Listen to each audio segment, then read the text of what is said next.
Mga kahuan, panoorin ang video na ito upang alamin ang pinaka-latest na balita tungkol sa lagay ng panahon at bagyo. Update today. Narito na nga yung update sa ating minomonitor na si Bagyong Leon. Ito ang si Leon ay further nag-intensify pa nga siya. So kanina alas 4 ng hapon, ito ay nasa may layong 900 or 725 kilometers silangan ng Esiague, Isabela. Ito ay nagtataglay ng lakas na hangin na 100 kilometers per hour malapit sa sentro at bugso na abot sa 125 kilometers per hour. Kumikilos sa direksyong west, northwest, sa bilis na 15 kilometers per hour. So, ito naman yung inaasahan natin na magiging track netong si Bagyong Leon. Ito ay nasa severe tropical storm category nga rin. So, itong area na to, itong yellow-orange na circle, ito ay yung may mga malalakas na hangin, at least 39 kilometers per hour. And then, itong red circle na to, or red area na ito, malalakas na hangin din, mas malalakas na hangin, at least 89 kilometers per hour na wind speed. Itong area naman na ito na naka-enclose, ito ay yung area of probability. So yung sentro ng bagyo, pwedeng mapunta anywhere within this area of probability.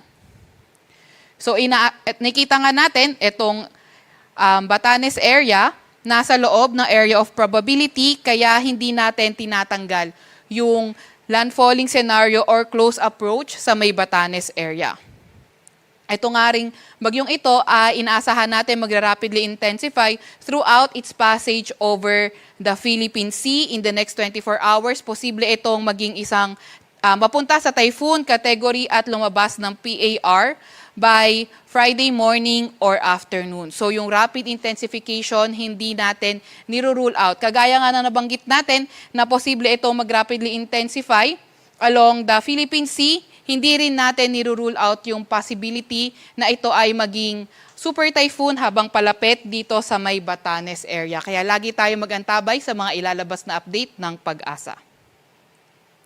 Dahil nga rin dito kay Leon nakataas ang Tropical Cyclone Wind Signal number 1 sa may Batanes, sa may Cagayan, kabilang na ang Babuyan Islands, Isabela, sa may Quirino, sa may Nueva Vizcaya, sa may Apayao, Kalinga, Mountain Province, sa may Abra, sa may Ifugao, northern portion ng Benguet, sa may Ilocos Norte, Ilocos Sur, sa may La Union, pati na rin sa may Aurora, northern portion ng Quezon, kabilang na ang Polillo Islands.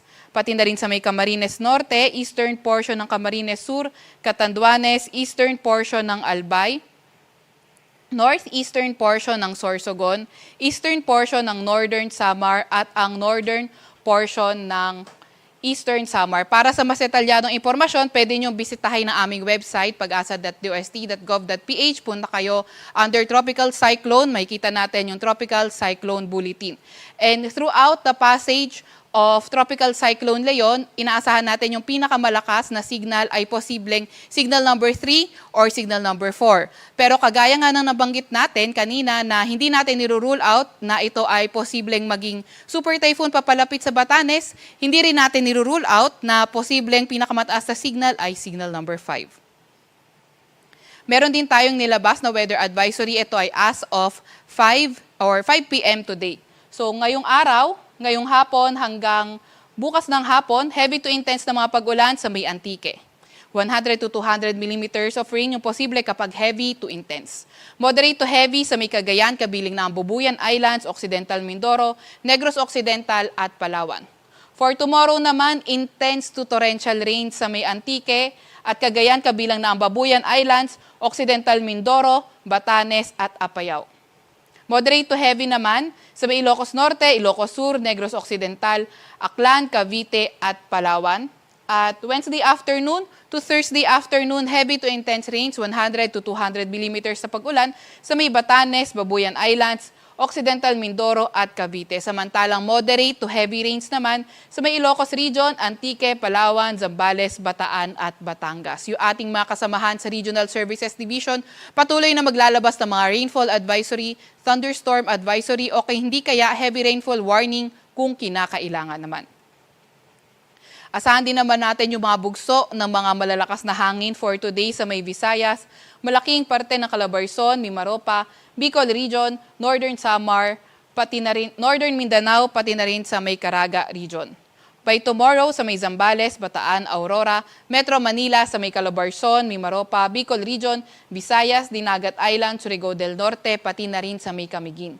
And by Wednesday, asahan naman natin mabugso pa rin ang mga malalakas na hangin sa may Zambales, Bataan, Aurora, Metro Manila, Calabarzon, Mimaropa, Bicol Region, Dinagat Islands at malaking bahagi ng Visayas at sa may Central Luzon.